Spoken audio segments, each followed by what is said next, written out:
ঢাকার অদূরে সাভারে সুহেল রানার মালিকানাধীন একটি রানা প্লাজা গার্মেন্টস ফ্যাক্টরি ছিল। সেখানে 2013 সালে ধসে গিয়ে এখানে 1135 জন শ্রমিক নিহত হয়, শত শত লোক আহত হয়, হাজার হাজার লোক এখানে ছিল, অনেকে আহত হয়, অনেকেই সারা জীবনের জন্য পঙ্গুত্ব বরণ করে। সেই মামলায় মূল প্রিন্সিপাল একুশ হচ্ছে সুহেল রানা, যিনি ভবনের মালিক ছিলেন। এই ভবনটি কোনো রকম পারমিশন ছিল না, 4 তলা বিল্ডিংকে করা হয়েছে 9 তলা, যেখানে ওভারওয়েট অনেক মেশিন এখানে উঠিয়েছিল, যার জন্য ভবনটি ধসে গিয়ে মারা যায়, অনেক লোক নিহত হয়। সেই জন্য রানা প্লাজার জন্য আজকে তার আইনজীবী হাইকোর্টে জামিন প্রার্থনা করে আমরা রাষ্ট্রপক্ষ থেকে তার জামিনের তীব্র আপত্তি দিয়েছি।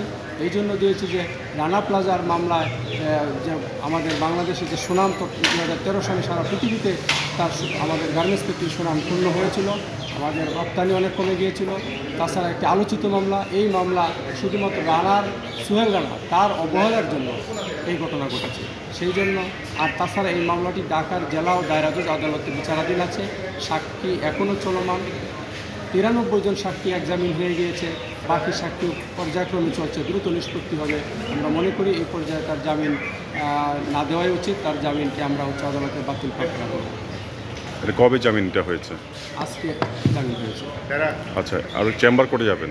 আমার চেম্বার। এই জামিনের ফলে কি সোহেল রানা বেরিয়ে যাবে? সোহেল রানা অন্য কোনো মামলা যদি না থাকে তাহলে হয়তো বের হতে পারে। কবে নাগাদ আপনার চেম্বার যদি গেলে আশা করি কবে নাগাদ চেম্বারে যাবেন? আমরা দ্রুত চেম্বার কোর্টে ফাইল করবো, আশা করছি সোহেল রানা বের হতে পারবে না। ওকে, ঠিক আছে।